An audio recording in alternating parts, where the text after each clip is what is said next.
Hi guys, कैसे आप सब लोग। आशा करता हूँ, उम्मीद करता हूँ आप सब लोग अच्छे होंगे और अच्छी तैयारी चल रही होगी। आज हम पढ़ने वाले हैं बेसिक स्ट्रक्चर डॉक्ट्रिन के बारे में, जो कि बहुत इंपॉर्टेंट है और इससे बार बार क्वेश्चन आते रहते हैं। आइए without wasting any time let's start.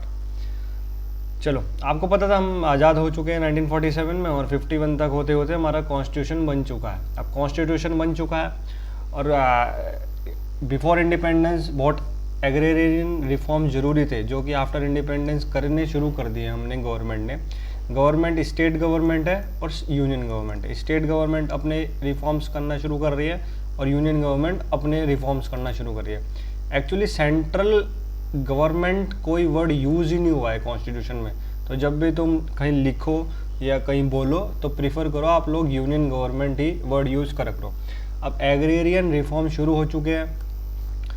अब डिफरेंट स्टेट्स के हाई कोर्ट में वो चैलेंज होने शुरू हो चुके हैं। अब एग्रेरियन रिफॉर्म में उनकी ज़मीन लेनी शुरू कर दिया है, रिच लैंडलॉर्ड ज़मींदारों की, और वो डिस्ट्रीब्यूशन शुरू हो चुका है। अब हाई कोर्ट्स में चैलेंज हो चुका है, जैसे जो ये कर रहा है वायलेट राइट टू प्रॉपर्टी। जैसे कि बिहार हाई कोर्ट में चैलेंज हुआ बिहार लैंड रिफॉर्म एक्ट 1950, जिसको बिहार हाई कोर्ट ने अनकॉन्स्टिट्यूशनल डिक्लेयर कर दिया और कह दिया ये वायलेट करता है आर्टिकल 13 सब क्लॉज 2 को। अब आर्टिकल 13 सब क्लॉज 2 क्या है, ये लिख दिया मैंने, पेस्ट कर दिया था। The state shall is a mandatory term, shall not make any laws which takes away or abridges the right conferred by this part 3 की बात कर रहा है फंडामेंटल राइट की। और any law made in contravention of this clause shall to the extent of the contravention. जो इस clause है 13 सब क्लॉज 2, इसको भी जो कंट्रावेंट करेगा अगर कोई लॉ या फिर कोई फर्दर आर्टिकल, तो वो भी इनवैलिड हो जाएगा, वॉइड हो जाएगा। आर्टिकल 13 सब क्लोज 2 को प्रोटेक्टर ऑफ फंडामेंटल राइट भी कहा जाता है, इसको याद करना। Which of the following article, अगर क्वेश्चन आ गया, is the protector of the fundamental right, जो कहते हैं 13 सब क्लोज 2। आइए अब स्टार्ट करते हैं। अब अनकॉन्स्टिट्यूशनल डिक्लेयर कर दिया। अब कांग्रेस की गवर्नमेंट तो हर स्टेट में थी, अब तो भाई सेंट्रल से बात करी होगी, ये तो भाई गलत चल रहा है, कुछ करो। अब central government bring out the first constitutional amendment act 1951।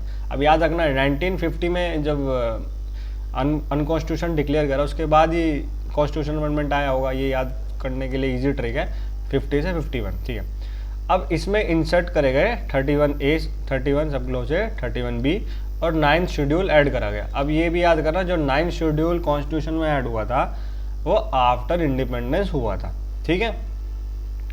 31A cartel करता है राइट टू प्रॉपर्टी और 31B कहता है anything can be put in the 9th schedule, और 9th शेड्यूल में जुडिशियल रिव्यू नहीं हो सकता। अब दिक्कत आ गई कोर्ट्स के लिए, ये कि वे हमारी पावर छीन रहे हैं, जो कि चैलेंज हुआ Shankari Prasad case versus Union of India 1951। इसमें 2 क्वेश्चन पुटअप करे गए कोर्ट के सामने कि आर्टिकल 13 बड़ा है या आर्टिकल 368 बड़ा है। आर्टिकल 13 तो रेस्ट्रिक्ट करता है गवर्नमेंट की power to amend the constitution, whereas article 360 power देता है टू अमेंड द कॉन्स्टिट्यूशन। अब सुप्रीम कोर्ट कहते कि आर्टिकल 368 बड़ा है और ग्रीन फ्लैग दे देते गवर्नमेंट को कि you go with the agrarian reforms. अब ये सब हो चुका है, अब 51 हो चुका है, शंकरी प्रसाद हो चुका है और आर्टिकल 368 को सुपेरियरिटी दे दी गई है वर्सेस आर्टिकल 13। अब 17 कॉन्स्टिट्यूशन अमेंडमेंट एक्ट 1964 आता है। अब इसको चैलेंज करा जाता है Sajjan Singh versus state of Rajasthan. इसमें भी वही क्वेश्चन पूछा जाता है, can fundamental right be amended. जैसे यहाँ 13 अमेंड कर दिया था, वो कि राइट टू प्रॉपर्टी अमेंड कर दिया था कि उनसे छीने लग गए थे एग्रीरियन रिफॉर्म्स में, कि ये अमेंड हो सकता है नहीं। यहाँ भी सज्जन सिंह केस में कहते कि yes 36 is stronger and can amend any article. अब एक चीज़ और याद रख लीजिए, शंकरी प्रसाद केस में supreme court use doctrine of harmonious construction. Sajjan Singh case में supreme court use principle of pith and substance. और फिर जो गोलकनाथ, जो अपील हुई थी इस केस के बाद, वो आई थी Golaknath versus state of Rajasthan. ये 6:5 से ट्रू हो गया था। अब ये देखियो, इसमें 11 जज बैठे थे और 6 ने अपना ये वाला अमेंड दिया था 368 can not amend fundamental right, and apply to future transaction. इसमें यूज हुआ था doctrine of perspective overruling. ठीक है, ये देखिए सिर्फ एक जज अगर अपोजिट डिसीजन दे देती तो ये दिक्कत हो जाती, पर 6:5 से हुआ था, हो चुका है। 1951 संघवी प्रसाद केस हो चुका है, सज्जन Singh case versus state of Rajasthan हो चुका है, और गोलकनाथ में जो अपील हो गई थी 67 में, ये भी हो चुका है। अब इस देखो, अब तक कह रहे थे 368 बड़ा है, फिर कहा 368 बड़ा है, पर गोलकनाथ में कह दिया कि 368 बड़ा नहीं है, तो नो। या अब चलो आगे चलते हैं। अब इसको भाई गवर्नमेंट को गुस्सा आ गया। अब government enacted 24th constitution amendment 1971, 25th constitution amendment act 1971 and 29th constitution amendment act 1972। अब इस 24th में अमेंड कर दिया article 13, that is nothing in this article can effect article 368, कि आर्टिकल 13 में कुछ भी हो, पर यूनियन गवर्नमेंट की constitutional amending power rated article 368 को वॉइड नहीं घोषित कर सकते। 25 में कहा गया, 25 में 31C इंसर्ट कर दिया गया। इसमें कहा गया no law which seeks to implement 39B and 39C can be you can go to the court. इसमें कोई लॉ भी हम बना सकते हैं 39B और 39C को इम्प्लीमेंट करने के लिए, और पावर ले ली गई कोर्ट से, कोर्ट टू कवे the judicial review. 29 constitution amendment में 2 लैंड रिफॉर्म्स लेजिस्लेशन 9 शेड्यूल में डाल दिए गए कि अब करो भाई जो करना है तुम्हें। अब ये फिर चैलेंज हुआ केशव नंदा भारती केस में 1973 में। अब जो 24 था उसकी तो वैलिडिटी अपहेल्ड कर दी गई। जैसे parliament had the power to amend any और all provision of the constitution including fundamental right, पर एक चीज इंट्रोड्यूस कर दी गई, that is basic structure doctrine. आप सबको पता है इसको क्या है क्या नहीं है। जो चीज बेसिक स्ट्रक्चर में डल चुकी है उन चीजों को यूनियन गवर्नमेंट चेंज नहीं कर सकती किसी भी हालत में। जैसे judicial review basic structure doctrine के लिस्ट में आता है। अब मैं दिखाऊंगा क्या क्या चीज आती है। अब 25th, अब ये चीज हो चुका केशव नंदा भारती केस में, ये सब आ चुका है। अब देखते हैं, हाँ 25th और 29 जो अमेंड हुआ था, ये 25th और 29 जो कॉन्स्टिट्यूशन अमेंडमेंट एक्ट था, इसमें भी जजमेंट दिया that amendment except for the part that curtail is power of judicial review and also asserted that preamble is a part of constitution hence amendable, कि सब चीज अमेंड कर सकते हो आप, आपकी जो मर्जी है, बस बेसिक स्ट्रक्चर डॉक्ट्रिन को आप छेड़ नहीं सकते। कॉन्स्टिट्यूशन का जो बेसिक स्ट्रक्चर है, आपके घर है, घर का बेसिक स्ट्रक्चर क्या है, नींव। अब नींव छेड़ दोगे तो भाई घर तो डूबना ही है फिर।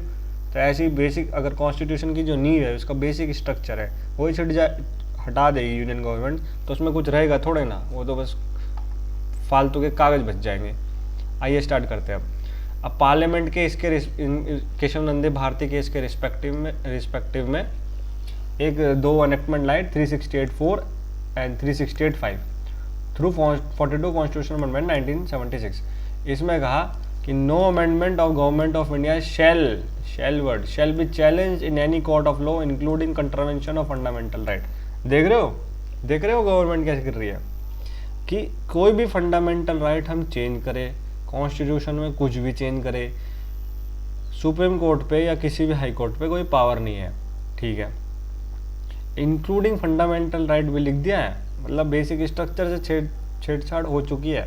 अब ये फिर चैलेंज हुआ मिनेरा मिल केस 1980 में, इसको डिक्लेयर कर दिया नन एंड वॉइड। ये तो होना ही था डिक्लेयर नन एंड वॉइड, ऐसे काम करेगी गवर्नमेंट तो होना ही है, मुंह की खाएगी। Judicial review of executive action is a part of basic structure, ये भी डाल दिया। और ये भी कह दिया अगर आप कुछ चीज़ अमेंड करोगे, चेंज करोगे, तो must show the test of reasonable restriction of executive within the limit rights, the right limits. ये मैंने, ये जो नीचे फोटो देख रहे हो, ये मैंने विजन आईएएस की बुक से निकाला था, आप इस चीज़ को देख सकते हो। जैसे मैंने ये लिखा हुआ वाई एन वाई, तो यस यस नो यस, तो Shankar Prasad yes, Sajjan Singh yes, Golaknath no. No मतलब फंडामेंटल राइट कमेंट नहीं कर सकते, और फिर यस, आप ये चार्ज रखना यस यस नो। दो सुप्रीम कोर्ट की रूलिंग के बाद, जजमेंट के बाद, तीसरे में नो हुआ था और चौथे में फिर यस हो गया था। ये बता चुका हूँ। देख लेते हैं क्या क्या बेसिक स्ट्रक्चर डॉक्ट्रिन में आता है। ये लिस्ट में आता है, लिस्ट ही अच्छा लगता है। जैसे sovereignty of India, individual freedom, ये सब पढ़ लेना।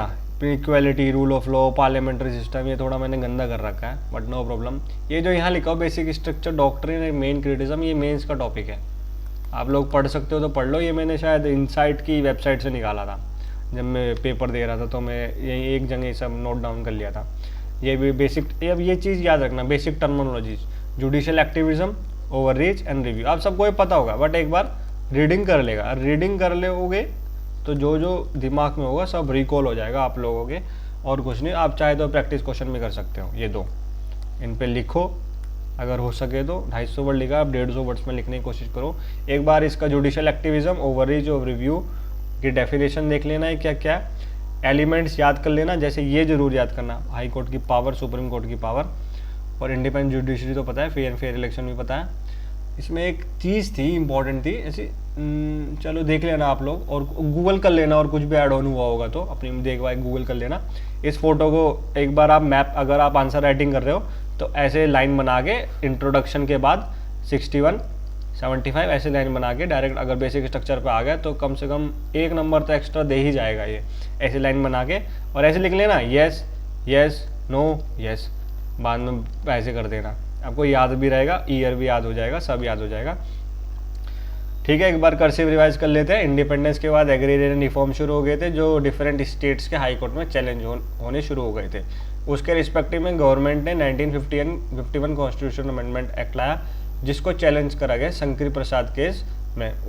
उस केस की रूलिंग को कहते हैं doctrine of harmonious construction, use करी गई थी, रूलिंग को नहीं कहते, उसमें यूज़ करी गई थी। फिर आया 17 कॉन्स्टिट्यूशन अमेंडमेंट एक्ट 1964, जो चैलेंज हुआ सज्जन सिंह केस वजह स्टेट ऑफ राजस्थान में। उस रूलिंग, उसमें यूज़ करी गई थी principle of pith and substance. Golaknath case में यूज़ करी गई थी principle of perspective overruling. Kesavananda Bharati case बहुत इंपॉर्टेंट है और बहुत फेमस भी, आप सब लोगों को आता है, इसको पढ़ाने की मुझे कोई ज़रूरत नहीं है, बस आपको तो मैं एक रूलिंग बता रहा था कैसे कैसे क्या हो रहा है, और इसको याद करने के लिए आपके लिए अच्छा होगा। चलो फिर, best of luck, take care, enjoy, work hard and be successful. Thank you, bye.